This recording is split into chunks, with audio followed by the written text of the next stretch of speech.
अध्याय 17 हिरण्यकशिपू आणि हिरण्याक्षाचा जन्म आणि हिरण्याक्षाचा दिग्विजय. मैत्रेय म्हणाले, विदुरा, ब्रह्मदेवांनी सांगितल्यानंतर देवतांना अंधार होण्याचे कारण समजले आणि त्यांच्या शंकेचे निवारण झाले. नंतर ते सर्वजण स्वर्गलोकात परत आले. इकडे दितीला आपल्या पतींनी सांगितल्याप्रमाणे पुत्रांकडून लोकांना उपद्रव होईल अशी शंका होतीच. जेव्हा 100 वर्षे पूर्ण झाली तेव्हा त्या साध्वीने जुळ्या पुत्रांना जन्म दिला.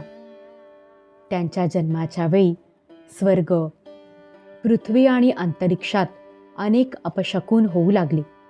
त्यामुळे लोक अत्यंत भयभीत झाले. जिकडे तिकडे पृथ्वी आणि पर्वतांवर भूकंप होऊ लागले. सर्व दिशांमध्ये आगी लागू लागल्या, उल्कापात होऊ लागले, विजा पडू लागल्या आणि आकाशात अनिष्ट सूचक धूमकेतू दिसू लागले. वारंवार सू सू करीत मोठमोठ्या वृक्षांना उन्मळून टाकीत बोचरा आणि असह्य असा वारा वावटळी सेना आणि धुळीचे ध्वज घेऊन वाहू लागला. विजा जोरजोरात जणू हसत होत्या.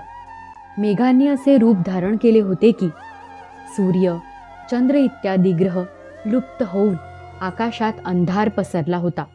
त्यामुळे कोठेच काही दिसत नव्हते. दुःखी मनुष्याप्रमाणे समुद्र आक्रोश करू लागला. त्यात मोठमोठ्या लाटा उसळू लागल्या आणि त्यात राहणाऱ्या जलचरात हलकल्लोळ उडाला.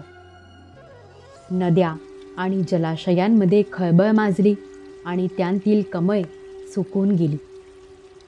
राहूने ग्रासलेल्या सूर्य आणि चंद्र यांना खळी पडू लागली. आकाशात ढग नसतानाही गडगडाट होऊ लागला आणि गुहांमधून रथाच्या गडगडाटासारखा आवाज येऊ लागला. गावांमधून गिधाडे आणि घुबडे यांच्या भयानक चित्कारांबरोबरच भालू तोंडातून धगधगती आग बाहेर ओकून अमंगल ओरडू लागल्या. सगळीकडे कुत्री माना वर करून कधी गाण्यासारखे तर कधी रडण्यासारखे निरनिराळे आवाज काढू लागली. विदुरा, गाढवांच्या झुंडीच्या झुंडी आपल्या कठोर खुरांनी जमीन उकरीत व खिंकाळत मस्तवाल होऊन इकडे तिकडे धावू लागल्या. गाढवांच्या खिंकाळण्याने भयभीत होऊन पक्षी चिवचिवाट करीत आपल्या घरट्यांतून उडून जाऊ लागले. गोठ्यात बांधलेले आणि वनात चरणारे गाय, बैल आदी पशु भीतीने मलमूत्र करू लागले. गायी तर अशा घाबरून गेल्या की धार काढताना त्यांच्या आचाळातून रक्त येऊ लागले. मेघ पुवाचा वर्षाव करू लागले. देवांच्या मूर्तींच्या डोळ्यांतून अश्रू वाहू लागले आणि वादळाशिवाय वृक्ष उन्मळून पडू लागले. शनी, राहू इत्यादी क्रूर ग्रह प्रबळ होऊन चंद्र, गुरु इत्यादी सौम्य ग्रह आणि बऱ्याचशा नक्षत्रांना ओलांडून वक्र गतीने चालू लागले. तसेच आपापसात युद्ध करू लागले. असेच आणि इतरही अनेक भयंकर अपशकुन पाहून सनकादिक सोडून इतर सर्व जीव भयभीत झाले आणि त्या उत्पातांचे मर्म न कळल्यामुळे त्यांना वाटले की जगाचा प्रलय होणार. ते दोन्हीही आदिदैत्य जन्मानंतर लगेच आपल्या पुलादासारख्या कठीण शरीराने मोठे होत जाऊन विशाल पर्वतासारखे झाले. तसेच त्यांचा पूर्वीचा पराक्रमही प्रगट झाला. ते इतके उंच होते की त्यांच्या सुवर्णमय मुकुटाचे टोक स्वर्गाला स्पर्श करीत होते आणि त्यांच्या विशाल शरीरामुळे सर्व दिशा आच्छादित झाल्या होत्या. त्यांच्या दंडामध्ये सोन्याचे बाजूबंद चमचम करीत होते. ते जेव्हा पृथ्वीवर एक एक पाऊल ठेवित होते त्यावेळी भूकंप जाणवत होता आणि ते जेव्हा उठून उभे राहत तेव्हा त्यांच्या चमकणाऱ्या कमरपट्ट्याने सूर्यही निस्तेज वाटे. ते दोघे जुळे होते. प्रजापती कश्यपांनी त्यांचे नामकरण केले. त्यांच्यातील जो स्वतःच्या वीर्याने दितीच्या गर्भामध्ये प्रथम स्थापित झाला होता त्याचे नाव हिरण्यकशिपू ठेवले आणि जो दितीच्या उदरातून प्रथम बाहेर आला तो हिरण्याक्ष नावाने प्रसिद्ध झाला. ब्रह्मदेवाच्या वरामुळे हिरण्यकशिपू मृत्यूभयापासून मुक्त झाला असल्या कारणाने मोठाच उद्धट झाला होता. त्याने आपल्या बाहुबलाच्या जोरावर लोकपालांसहित तिन्ही लोकांना वश करून घेतले होते. तो आपल्या लहान भावावर हिरण्याक्षावर अतिशय प्रेम करीत होता आणि हाही आपल्या ज्येष्ठ बंधूला प्रिय असेल तेच करीत असे. एक दिवस तो हिरण्याक्ष हातात गदा घेऊन युद्धाची संधी शोधित स्वर्गात जाऊन पोहोचला. त्याचा वेग असह्य होता. त्याच्या पायातील सोन्याच्या पैंजणांचा झंकार होत होता. गळ्यामध्ये विजयसूचक माळ त्याने धारण केली होती आणि खांद्यावर विशाल अशी गदा ठेवलेली होती. मनोबल, शारीरिक बल आणि ब्रह्मदेवांनी दिलेला वर यांनी तो उन्मत्त झाला होता.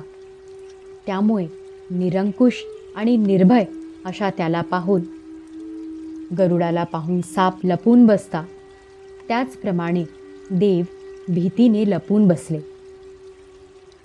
दैत्यराज हिरण्याक्षाने जेव्हा असे पाहिले की आपल्या तेजामुळे गर्विष्ठ इंद्रादी देवही लपून बसले आहेत तेव्हा ते न दिसल्याने तो भयंकर गर्जना करू लागला. नंतर तो महाबली दैत्य तेथून परत फिरला आणि जलक्रीडा करण्यासाठी एखाद्या उन्मत्त हत्तीप्रमाणे खोल व गरजणाऱ्या समुद्रात घुसला. त्याने समुद्रात पाय ठेवला त्याच वेळी भीतीने वरुणाचे सैनिक जलचर हबकून गेले आणि त्याने त्यांची छेड न काढताही त्याच्या धाकाने घाबरून ते खूप दूर पळून गेले.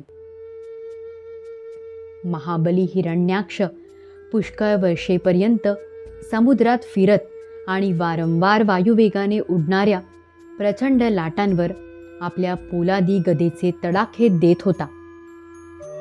हे विदुरा, अशा प्रकारे फिरत फिरत वरुणाची राजधानी असलेल्या विभावरी पुरीत तो जाऊन पोचला.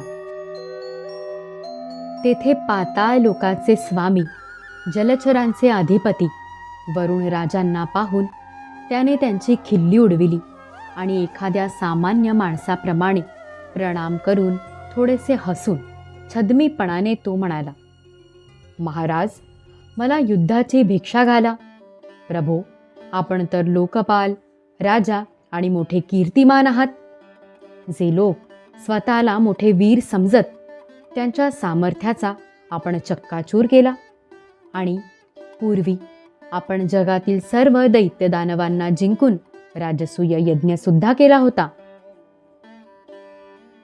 त्या मदोन्मत्त शत्रूने याप्रमाणे उपहास केल्याने भगवान वरुणांना अतिशय क्रोध तर आलाच, परंतु आपल्या विवेकाने तो गिळून त्याऐवजी ते त्याला म्हणाले, बंधो, आम्हाला आता युद्ध करण्याची इच्छाच राहिली नाही.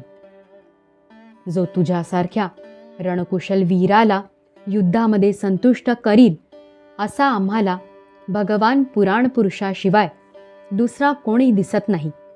दैत्यराज, तू त्यांच्याकडे जा, ते तुझी इच्छा पूर्ण करतील.